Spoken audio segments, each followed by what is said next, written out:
Bismillahirrahmanirrahim. Assalamualaikum warahmatullahi wabarakatuh. Alhamdulillah, alhamdulillahi rabbil alamin, wa bihi nasta'inu ala umri dunya waddin. Salatu wassalamu ala Rasulillah wa la haula wa la quwata illa billah amma ba'd. Alhamdulillah, kita masih diberikan kesempatan untuk bermuajahah kembali secara daring. Dalam hal ini melalui video pembelajaran yang diunggah di YouTube, yaitu yang berkaitan dengan mata kuliah kita, Hukum Ekonomi Syariah. Dan alhamdulillah kita sekarang sudah memasuki pertemuan yang ketiga. Dan mari kita awali pertemuan pada kesempatan kali ini dengan bersama-sama melafadzkan basmalah. Bismillahirrahmanirrahim. Ya, pada pertemuan sebelumnya kita sudah membahas terkait dengan filsafat ekonomi syariah, gitu ya. Jadi kalau kita merujuk pada keilmuan kita, yaitu di bidang akhwal syakhsiyah, yang salah satunya adalah mempelajari ilmu ekonomi syariah ataupun hukum ekonomi syariah, maka di situ ada satu hal yang perlu saudara pahami, yaitu terkait dengan kerangka berpikir sebagai seorang intelektual. Ya, nah filsafat inilah yang kemudian ini akan membantu teman-teman dalam memahami suatu ilmu. Karena filsafat ini bicara kerangka berpikir, kaifiyatut tafkir gitu ya. Kerangka berpikir untuk menemukan maksud daripada sebuah entah itu kalimat, entah itu ucapan ataupun frase yang kemudian perlu pemahaman lebih mendalam lagi ya. Baik, dan pada kesempatan kali ini kita akan mempelajari terkait dengan anatominya ya. Anatomi ekonomi syariah. Nah, jadi kalau kita sudah memahami sedikit terkait dengan filsafat ekonomi syariah, maka kita lanjutkan dengan istilah anatomi ya, anatomi ekonomi syariah. Ya, jadi anatomi itu seperti kerangka juga gitu ya, anatomi kerangka ekonomi syariah, bagian-bagian daripada ekonomi syariah yang dipelajari apa, gitu ya. Kemudian seperti halnya dalam kajian fikih, usul fikih gitu ya. Di situ ada yang namanya masalah-masalah yang furu'iyah sifatnya. Cabang-cabang keilmuan, cabang-cabang persoalan gitu ya. Maka dalam ekonomi syariah juga demikian. Nah, namun sebelum sampai ke sana kita perlu melihat gitu ya. Beberapa tahun yang lalu di Indonesia ini pernah bahkan di level Asia gitu ya, di level Asia muncul sebuah ide, sebuah gagasan terkait dengan ASEAN Economic Community. Nah, jadi komunitas ekonomi gitu ya, komunitas ekonomi untuk negara-negara ASEAN. Nah, Indonesia kan termasuk bagian daripada negara ASEAN. Nah, apa gagasannya? Gagasan yang ingin disampaikan, gagasan yang ingin dijalankan melalui ASEAN Economic Community ini adalah pasar bebas untuk wilayah Asia. Mungkin waktu saudara masih beberapa semester yang lalu gitu ya, ataupun masih rame-rame dengan istilah pasar bebas. Nah, ini kan sesuatu yang pada satu sisi kita melihatnya adalah sesuatu yang menyenangkan gitu ya. Namun pada sisi yang lain ini juga merupakan ancaman. Ancaman bagi siapa? Tentunya bagi para pelaku ekonomi menengah ke bawah di Indonesia. Namun meskipun demikian, ini kan masih masih berproses, masih berproses untuk kemudian bagaimana kedudukan ya pasar bebas khususnya untuk Indonesia itu sendiri. Apakah menguntungkan bagi Indonesia? Apakah menguntungkan bagi para pelaku bisnis khususnya adalah ekonomi menengah ke bawah, menengah dan menengah ke bawah, atau justru menguntungkan pihak luar? Nah, coba kita lihat ya. Ada sebuah misi, gitu ya. Misi di balik masyarakat ekonomi Asia. Atau kalau tadi kita terjemahkan itu istilahnya adalah ASEAN Economic Community. Atau kalau kita Indonesia kan menjadi MEA, Masyarakat Ekonomi Asia. Nah, Di sini ada sebuah definisi yang eh, cukup menarik gitu ya, yang disampaikan oleh Profesor Ren Ofrenio. Beliau mantan dekan di University of the Philippines School of Labor and Industrial, ya, Industrial Relation, yang meneliti terkait dengan apa ya, dinamika pasar bebas ASEAN. Menurut Profesor Ren ini, gitu ya, pasar bebas ASEAN ini merupakan imitasi, merupakan tiruan daripada GATT, yaitu General Agreement on Tariff and Trade. Jadi semacam perdagangan bebas lah begitu, ya. Perdagangan bebas yang kemudian bisa dikatakan nanti apa ya, kasarannya itu kalau kita pahami barang dari luar negeri itu bebas keluar masuk ke kita. Sehingga tentunya yang dulu biasanya ada bea cukai masuk, kemudian kalau ini diberlakukan, ini tentu ada hal-hal yang kemudian dipangkas, gitu ya. Nah, itu menurut Prof. Ren Ofreneo. Nah, hal ini dikatakan jika World Trade Organization ataupun WTO, gitu ya, Badan Organisasi Perdagangan Dunia, ini akan mengalami kesulitan dalam meliberalisasi perdagangan.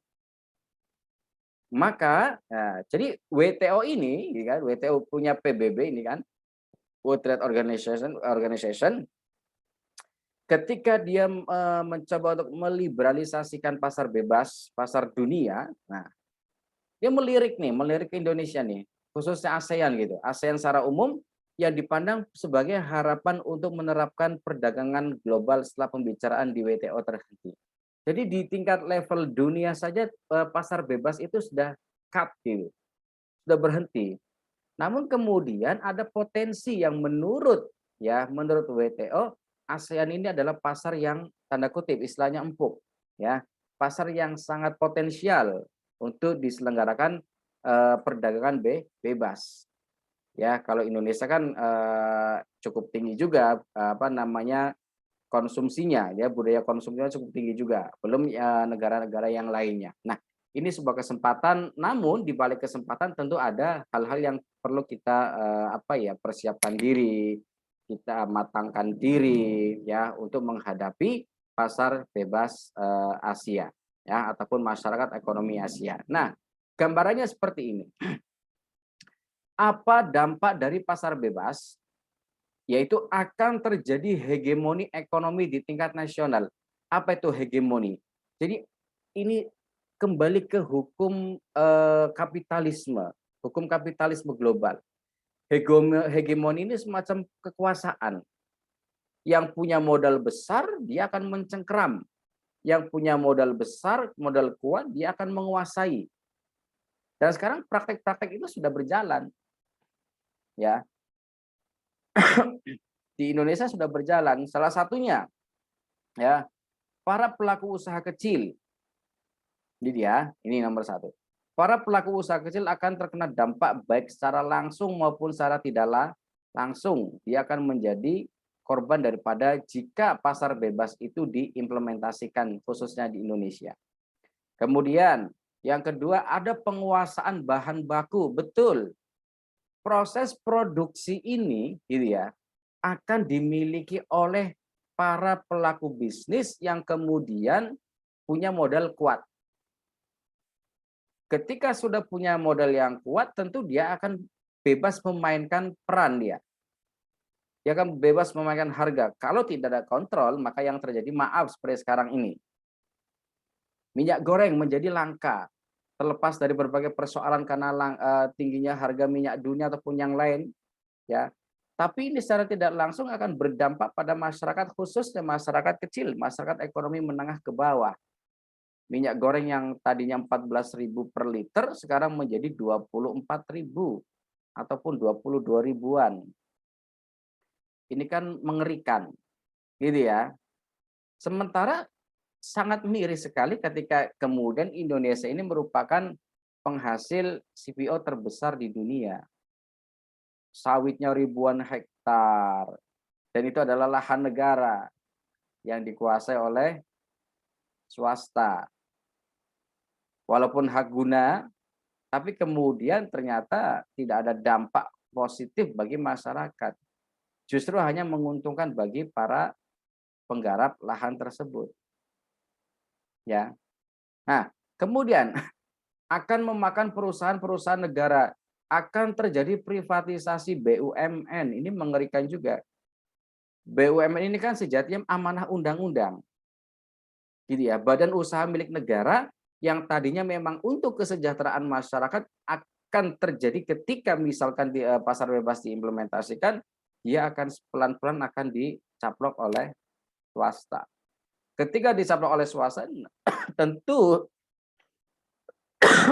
perbedaan pola pikir tentu berbeda. Kalau swasta tentu akan mencari keuntungan yang sebesar-besarnya, tapi kalau BUMN adalah menjaga stabilitas pasar, menjaga stabilitas ekonomi. Ya. Dan selanjutnya akan menjadi penguasa negara. Orang yang punya ekonomi yang kuat, gitu ya, perusahaan yang punya ekonomi yang kuat, tentu dia akan berperan mengendalikan politik di suatu negara tertentu. Maka jatuhnya adalah kapitalisme. Kapitalis, dia punya modal yang kuat. Ketika punya modal yang kuat, dia bermain politik, pemerintah disetir. Gitu ya.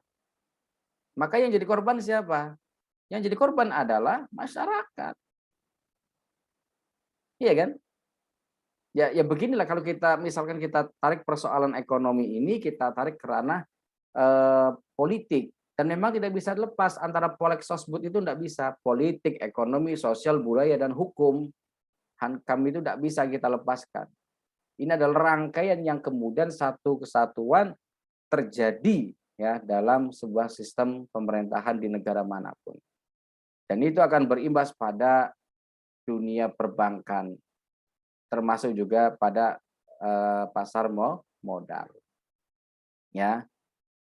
Nah, ini kan saya ilustrasikan seperti ini nih, ya.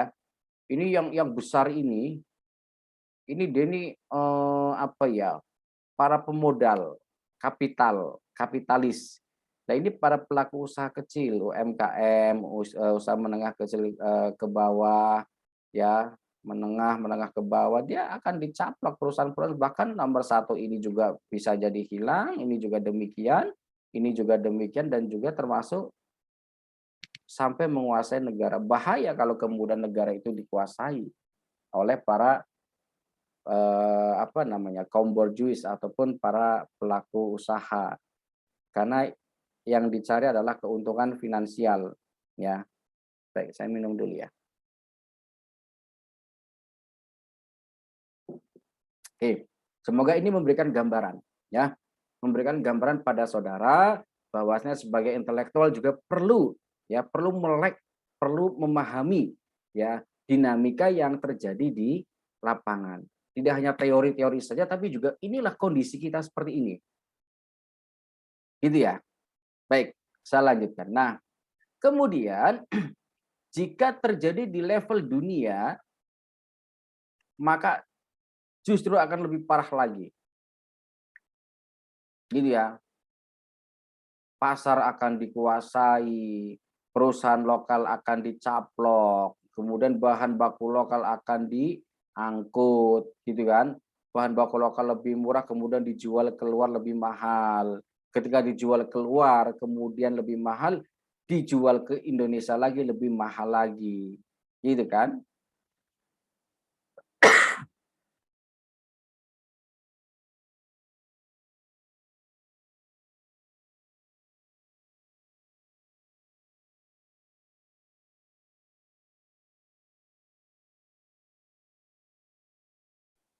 Iya, maaf, agak batuk sedikit. Nah, kondisi-kondisi yang demikian ini tentu sangat mengerikan kalau seandainya terjadi kapitalisme global.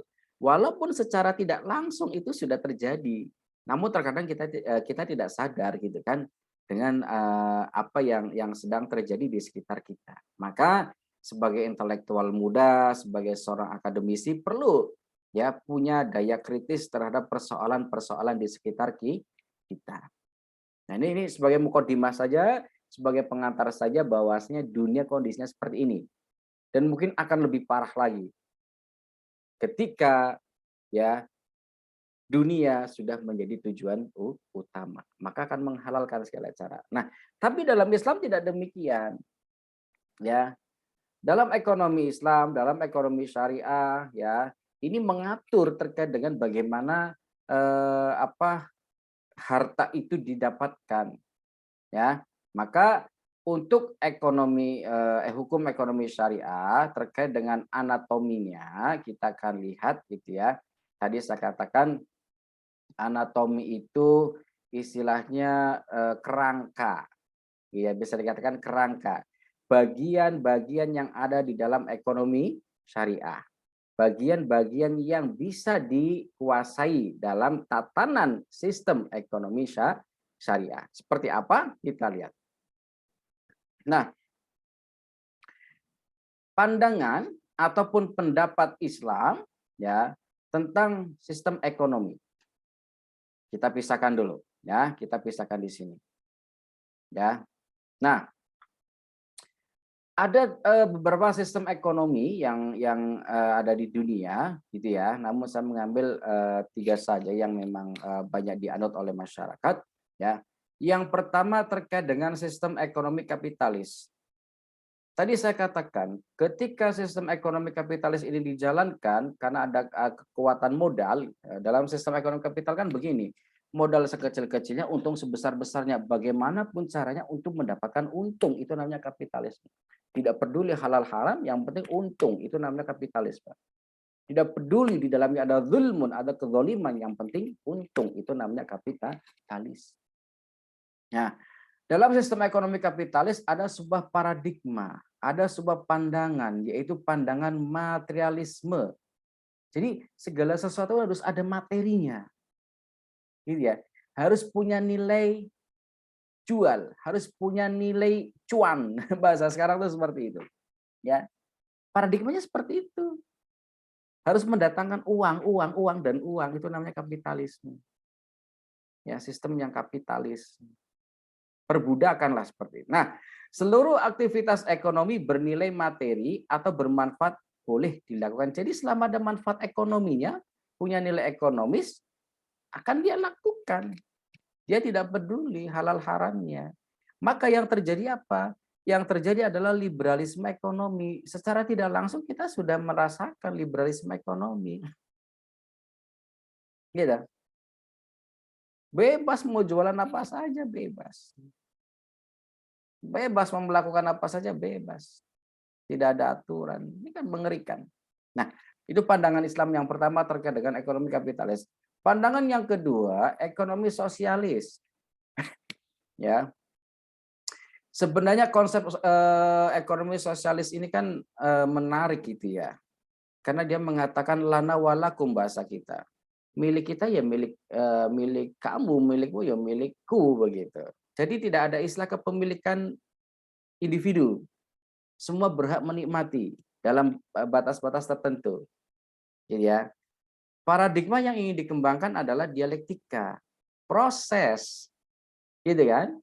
Namanya dialektika itu proses. Proses apa?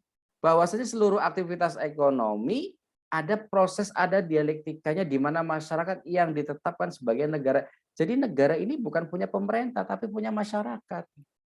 Maka semua kekayaan yang ada di dalam negara ini adalah untuk masyarakat, bukan untuk dijual ke luar. Gitu ya. Bagus sebenarnya, tapi terkadang sistem ekonomi sosialis ini ketika kebablasan bahaya juga. Ya. Maka apa yang terjadi ketika sistem ekonomi kapitalis sosialis diterapkan, akan terjadi otoritarianisme negara. Negara punya abuse of power. Apa abuse of power? Kekuatan yang berlebihan, otoriter tindakannya. Gitu ya. Ya memang terkadang satu sisi kita perlu tindakan otoriter perlu, tapi dalam kewajaran yang dibenarkan, gitu ya. Nah, lantas Islam menawarkan solusi. Ini sudah usang ini di dunia barat ini. Gitu kan? Ini juga sama ini, sudah mulai ditinggalkan ini. Sekarang masyarakat pelan-pelan melirik tawaran daripada Islam yaitu ekonomi syariah. Pandangannya apa? Paradigmanya? Paradigmanya adalah syariah. Maksudnya apa paradigmanya syariah? Paradigma syariah itu maksudnya adalah semua aktivitas, semua kegiatan, semua tindakan ekonomi ini harus berlandaskan syariat Islam. Ya, satu berkaitan dengan halal haramnya, yang kedua harus menerapkan prinsip maghrib, bebas maghrib, maisir, gharar dan juga riba. Gitu ya. Jadi nggak bisa sesuatu yang punya nilai materi kemudian dikomersilkan, nggak bisa, nggak boleh. Ya. Tapi ada ketentuannya, diperbolehkan silahkan ada ketentuannya. Jangan kemudian ada unsur kezaliman, ada unsur apa ya, merugikan pihak lain, tidak boleh. Ya, jadi prinsip maghrib, maisir, gharar dan juga riba. Maisir itu artinya gambling, perjudian, ya, apa perbuatan spekulatif. Kemudian gharar sesuatu yang tidak jelas, syubhat, gitu ya. Bahkan lebih pada menimbulkan kemudaratan. Yang ketiga riba. Jadi ketiga prinsip ini harus dipegang dan jangan dilakukan. Islam seperti itu menawarkan, simple. Tujuannya apa? Tujuannya tidak hanya untuk tujuan duniawi, tapi juga ukhrawi. Tujuan duniawi apa? Supaya ada keadilan ekonomi, ada pemerataan pendapatan. Jangan orang kaya saja yang berhak menikmati. Jangan orang-orang borjuis saja, kaum borjuis saja, jangan para pemodal saja yang berhak atas keuntungan. Tapi juga masyarakat yang lain bisa menikmatinya. Ada keadilan ini. Gitu ya.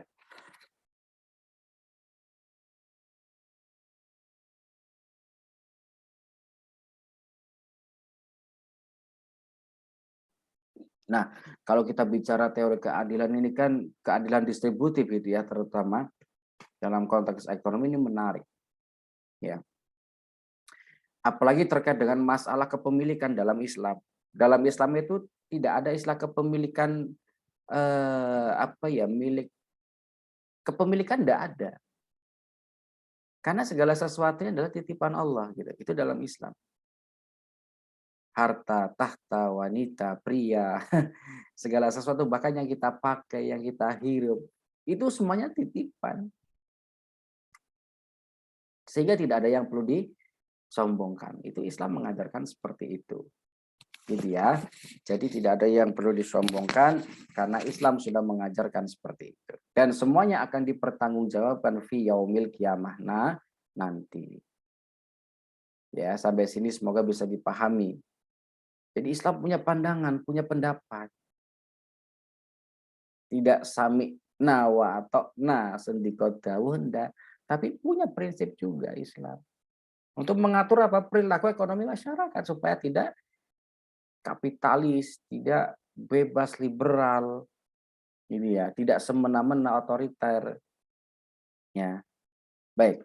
Ya, semoga bisa dipahami ya. Nah, selanjutnya ya, dalam ekonomi syariah ini yang sebagaimana ditawarkan oleh Islam, gitu ya, ini juga mengatur terkait dengan masalah ilmu ekonomi, sistem ekonomi syariah.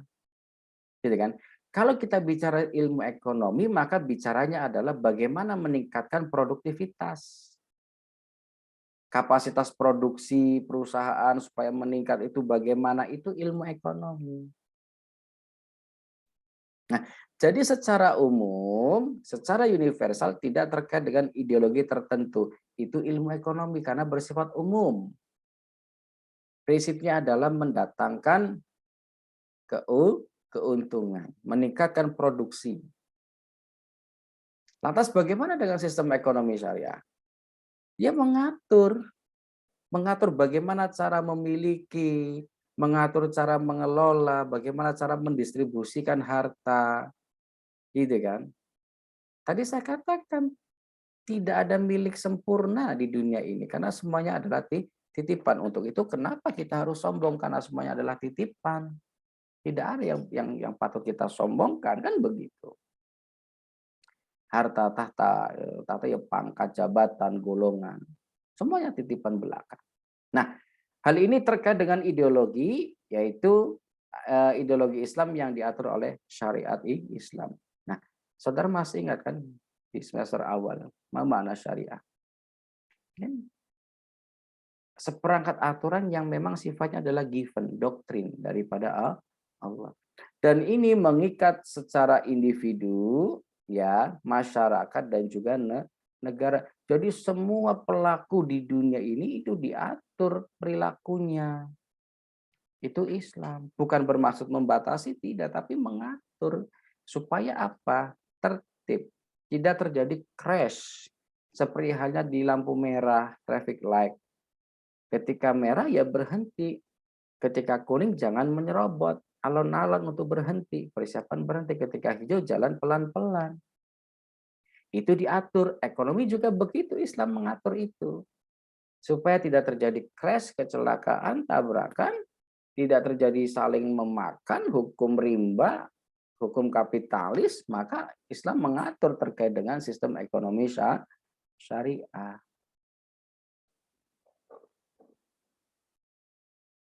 Sampai sini bisa dipahami ya. Nah, baik. Saya lanjutkan. Lantas bagaimana dengan sistem ataupun politik ekonomi syariahnya? Ya, pelan-pelan kita bicara politik, tapi politik ranahnya ekonomi syariah. Nah, dalam politik ekonomi syariah, ini adalah sebagai upaya jaminan tercapainya pemenuhan kebutuhan primer, kebutuhan yang paling utama, gitu kan? Sandang, papan, pangan, gitu kan? Itu kebutuhan primer. Ya, setiap individu secara menyeluruh berikut kemungkinan tiap orang untuk memenuhi kebutuhan sekunder dan tersiernya. Jadi kebutuhan primer tadi, sandang, papan ya, pangan, pangan untuk kehidupan, sandang untuk pakaian, ya, kemudian papan untuk tempat tinggal. Itu politik ekonomi syariah. Nah, di samping itu diharapkan juga manusia dapat memenuhi kebutuhan pendukung lainnya, kebutuhan sekunder tersier seperti kendaraan, gadget, ya, dan lain sebagainya. Ini kebutuhan-kebutuhan tambahan yang tentunya disesuaikan dengan kadar kesanggupan masing-masing. Jadi jangan mengukur diri kita dengan orang lain. Gitu kan? Kemampuanmu segitu, jangan kamu bandingkan dengan orang lain. Kalau sebagai motivasi, it's okay. Dia mampu, kenapa saya tidak mampu? Begitu. Itu sebagai motivasi. Tapi tidak lantas kemudian harus sama. Kalau mau melampaui silakan, tapi dengan cara yang baik. Nah, jika semua ini dapat terpenuhi, gitu kan, maka ada kewajiban bekerja. Gitu kan? Kalau ingin terpenuhi semua, jangan nganggur, jangan malas. Maaf, saya minum lagi. Gatel tenggorokannya.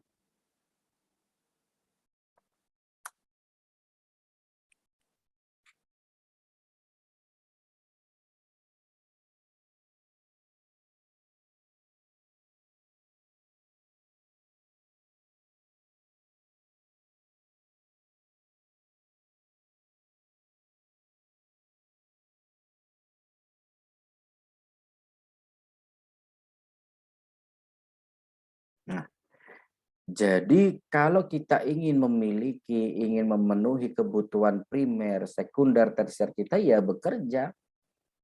Gitu kan? Bekerja dengan cara yang baik dan halal. Halalan toyiban, dengan cara yang halal dan cara yang baik. Nah, kemudian ada tanggungan ahli warisnya. Ya, kita mau mewariskan apa toh? Gitu kan? Mewariskan ilmu, mewariskan dunia, ataupun yang lainnya, harus ada yang kita wariskan. Nah, semua ini bisa menjadi juga bagian daripada kewajiban negara. Negara menjamin. Negara nggak bisa lepas begitu saja atas perekonomian suatu bangsa, ya, negara ataupun masyarakat. Negara harus menjamin di situ keberlangsungan hidup. Undang-undangnya sudah jelas, kan? Fakir miskin dan anak terlantar dipelihara oleh negara, walaupun pada kenyataannya masih banyak yang hidup di jalanan. Nah, ya semoga ke depan ada perbaikan-perbaikan. Nah, selanjutnya ya, ekonomi itu menjadi tanggung jawab semua umat Islam. Tidak hanya individu saja, tapi semua bertanggung jawab satu sama lainnya. Maka salah satu prinsip yang sederhana yang dijalankan oleh Islam untuk menjamin keseluruhan ini adalah Islam menerapkan namanya zakat. Gitu. Ada zakat, ada ibadah kurban, ibadah zakat, kurban, sedekah. Nah, tujuannya apa? Untuk tadi distribusi bagi orang-orang yang tidak mampu. Gitu ya. Ini penting ini penting. Oke, bisa dipahami ya. Oke, selanjutnya. Pilar sistem ekonomi syariah. Jadi, pilar itu kan semacam pondasi. Ada pondasi, ya, ada dinding, ada atap, nanti ada variasi, ada pintu, jendela, dan lain sebagainya. Nah, pilar ini adalah penyangganya. Penyangganya. Nah, ketika bicara pilar sistem ekonomi syariah, maka kita harus tahu konsep kepemilikan dalam Islam. Konsep kepemilikan dalam Islam, gitu ya, semua harta yang kita miliki, apapun yang kita miliki tidak hanya harta saja, yaitu semuanya milik Allah, bukan milik kita. Itu konsep kepemilikan dalam Islam. Nah, ada dua macam hal di sini terkait dengan teori kepemilikan dalam Islam. Yang pertama jenis kepemilikan. Ada kepemilikan individu, ada kepemilikan umum, ada kepemilikan negara. Kepemilikan individu, harta yang kita dapatkan karena kita bekerja. Kepemilikan umum seperti jalan, gitu kan? Kita adalah milik umum. Kepemilikan negara, ya ini tanah dan bangunan semua isinya adalah milik negara. Yang digunakan untuk kesejahteraan rakyat. Cara mendapatkannya bagaimana? Islam mengatur bagaimana cara memiliki, cara mendapatkan suatu harta. Yang pertama harus dengan cara yang halal dan tidak boleh dengan cara yang haram. Gitu ya. Termasuk tidak hanya bagaimana cara memilikinya, tapi juga bagaimana cara mengelolanya. Mengelolanya itu juga dengan cara yang baik, dengan cara yang halal, tidak boleh dengan cara yang haram. Gitu ya. Nah, setelah kita memahami konsep kepemilikan dalam Islam, yaitu bahwasanya segala sesuatu adalah milik Allah dan bagaimana cara kita mendapatkannya, tentu dengan cara yang halal, maka dikelola dengan cara yang halal juga, gitu ya. Maka bagaimana dengan proses distribusinya? Proses distribusinya tentu dengan cara-cara yang ma'ruf, dengan cara-cara yang baik, tidak dilempar. Gitu ya. Dengan cara yang baik, dengan cara yang adil. Jangan sampai kemudian orang yang punya gelang kalung emas, punya sepeda motor mendapatkan maaf BLT, bantuan langsung tunai. Kan banyak kasusnya. Rumahnya bagus tapi dia penerima BLT. Ada masalah di sini, masalah data dan masalah harga diri. Sekarang itu orang tidak malu mengaku miskin demi mendapatkan BLT 700.000. Menggadaikan harga dirinya dan itu sebenarnya bukan haknya dia. Haknya orang yang memang betul-betul memerlukan atas BLT tersebut. Ada distribusi, teori distribusi dalam Islam itu jelas, harus adil. Tidak boleh semena-mena, tidak boleh asal-asalan. Ya, baik. Nanti saudara bisa kembangkan lagi ya. Nah, selanjutnya terkait dengan kepengelolaan ataupun bagaimana mengelola suatu kepemilikan, tadi saya katakan ada kepemilikan individu, kepemilikan umum, dan juga kepemilikan negara. Kalau ini bicaranya adalah terkait dengan kepemilikan secara umum. Ini adalah derivasinya, ada individu, ada negara, Ya ini mengelola di sini tugasnya individu dan negara ini mengelola saja di sini. Nah, kemudian ya ada yang disebut dengan ekonomi privat, ada ekonomi negara di sini.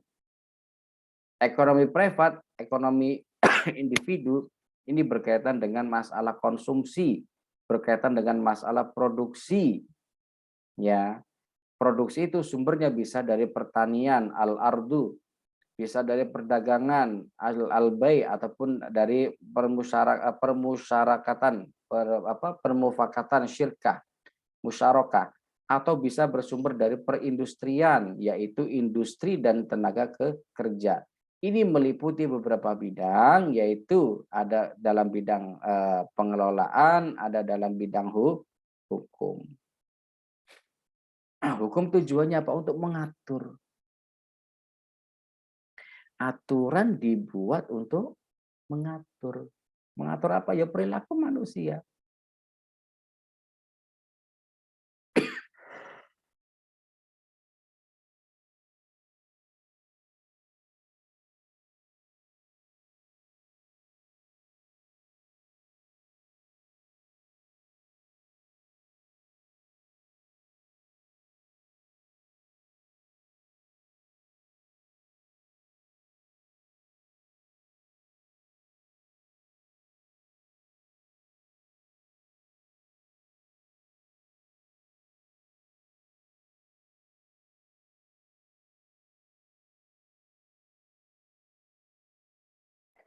Oke, baik.